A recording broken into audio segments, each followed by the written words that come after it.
So I watched Hereditary last week again, and I have to say, I think it's really special when a horror movie gets better every single time you see it. And I love this movie more and more and more as time passes. And Toni Collete is my favorite actress, which is just the cherry on top. So welcome to Classic Explained, Episode 8.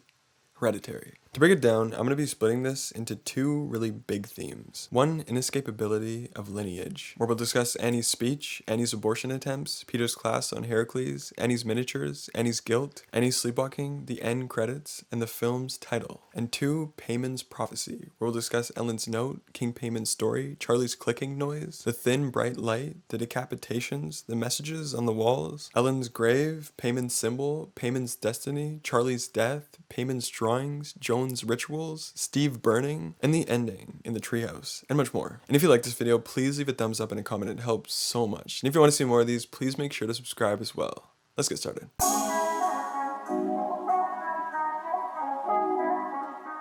Theme number 1, inescapability of lineage. From the very start of this film, it is very clear that family, lineage, and heritage will be major themes throughout this story. Just before the opening title cards, we get a chance to read into how every one of the family members are related. And in the next scene, at Grandmother Ellen Lee's funeral, all of the family is present. And we even see how Ellen and her daughter Annie are wearing the same necklace, with a symbol that we will certainly talk about later in this video. But immediately, what makes this theme really interesting is that many of the main characters seem to be fighting against their own lineage, or they are very unaccepting of the uncontrollable things that come with family. For example, Annie's speech for her mother at her funeral is respectfully delivered and very genuine. However, a lot of what Annie is talking about are the issues that her mother had that made it very difficult for the two of them to get along. Annie speaks about how Ellen was secretive, hard to read, and very stubborn, and she always believed her opinion was the right one. She also mentions how private Ellen was about her group of friends, which of course are the cult members, but we'll discuss that later. Other examples of wanting to control certain uncontrollable aspects of family is how Ellen wanted Charlie to be a boy, and how Annie in her dream says she didn't want Peter to be born, even when she tried very hard for an abortion. Also, Annie and Peter never managed to get along, when they both know they have to live together since Peter is still a teenager. And I really think if there's one message that this film is eager to get across, it's this. Lineage and biological family is the least controllable thing that is a part of us. It has all already happened. Trying to escape your lineage is pointless. Certain forces are just well beyond our control. Which brings me to the Heracles scene. In the first scene, where Peter is in class, we hear the teacher discuss the story of Heracles. Heracles is a Greek half-god. He's the bastard son of father Zeus and mother Alcmene. Hera is his father Zeus's actual wife, who was very upset with the birth of Heracles because Zeus cheated on Hera, and as a result, Heracles was born. It's quite similar, if you watch Game of Thrones, to Jon Snow, Ned Stark, and Catelyn Stark. Very similar. But eventually, Zeus's wife, Hera, is so upset with Heracles' existence and achievements that she casts a spell on him to drive him insane.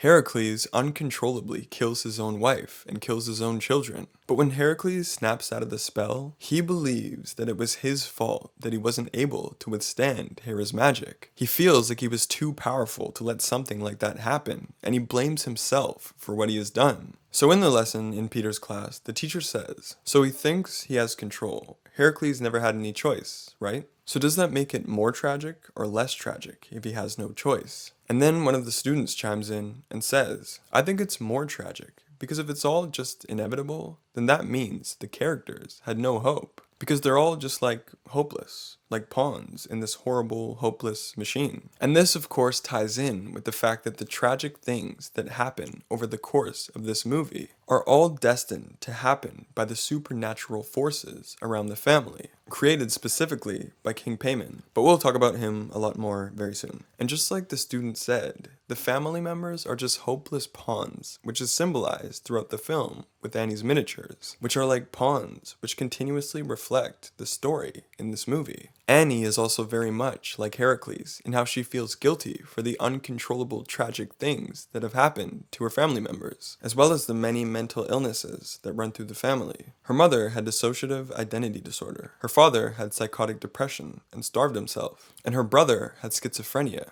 and hanged himself. I just sometimes feel like it's all ruined. And then I realize that I am to blame. Or not that I am to blame, but I am blamed. We also see that Peter has these episodes that tie in with the trauma of his sister's death. And Annie almost set both of her kids on fire while sleepwalking. And I think Annie's sleepwalking is reflective of the fact that she is making decisions and interacting with her tragic environment. But a lot of the outcomes are well beyond her control, like someone who is sleepwalking. Even the end credits seem to signify this theme of fragments of DNA and trauma being passed down from generation to generation, as we see the red letters move down from one name to the next name. And the title, Hereditary, obviously indicates these themes of lineage and biological inheritance. But also, the word hereditary comes from the Latin word hereditatum, meaning condition of being an heir, which brings me to theme number 2, Payman's prophecy. Even though a lot of the horror and tragedy in this movie is based in realism, Annie is picking up more and more clues to realize everything strange and tragic is part of a much greater supernatural prophecy. In Ellen's note to Annie, Annie reads, "Forgive me all the things I could not tell you.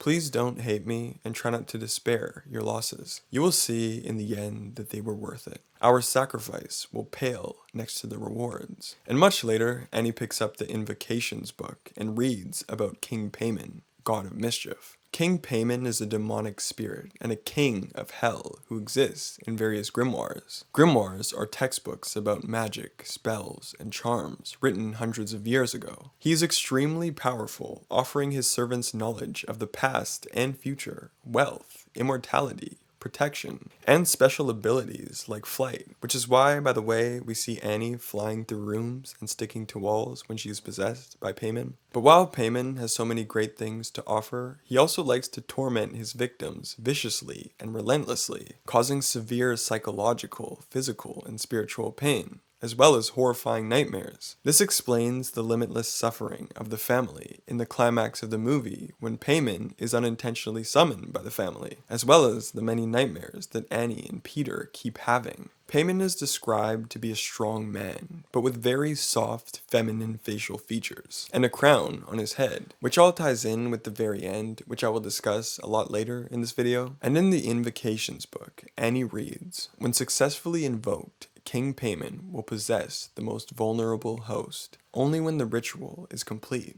will King Payman be locked into the ordained host. Once locked in, a new ritual is required to unlock the possession." And further down the page, Annie also reads, "King Payman is a male, thus covetous of a male human body." This is why Annie mentions that her brother hanged himself, where he accused Ellen in the suicide note of putting people in him. Ellen, through the pictures, seems to be the leader of this cult, so her son, Annie's brother, was another prospective male host for Payman. And this of course is also why Ellen wanted Charlie to be a boy. Charlie, being the youngest, will be the most vulnerable host, and therefore she unfortunately is the first one possessed by Payman. And this is why the guy at the funeral, who is one of the cult members, smiles at Charlie. He's smiling at Payman, who he knows is inside, and of course later on, when Payman is eventually summoned, we see him again. The direct definition of the name Payman is tinkling sound in an unspecified language, which I'm assuming is loosely tied to the clicking sound that Charlie often makes with her mouth. And this also makes sense to me, since even after Charlie dies, we still hear the clicking sound right before something wicked and demonic is about to happen to the family members. The clicking sound, as well as that thin, bright light, are both indicators of Payman's presence nearby. The constant beheadings in this movie, such as where Charlie, possessed by Payman, decapitates a bird with scissors, are indicators of Payman's traditional offering. Offering one's head for Payman is the surrender of one's ego. We also get subtle foreshadowing of this with the drawing of the headless bird with a crown on, and the quick shot of the beheading in the movie at the party. There are also necromantic messages on the walls indicating Payman's presence. Satani, meaning to begin communication with the dead. Zazas, which is connected to Aleister Crowley, known to be an occultist and the devil on earth. And Liftoch Pandemonium, meaning unlocking the demons under Satan and the capital of hell. As said before, Ellen seems to be the leader of this cult movement, and as a result, her body was dug up and brought back to the treehouse by her cult members. The necklace that both Ellen and Annie are wearing is the symbol of Paimon, Annie obviously not knowing its significance. This symbol is King Paimon's sigil, which in the grimoire books indicates the magic he is capable of. But of course, as mentioned before, Paimon needs a male host, and the male host that Paimon wants is Peter. And this is why Annie was never capable of aborting Peter.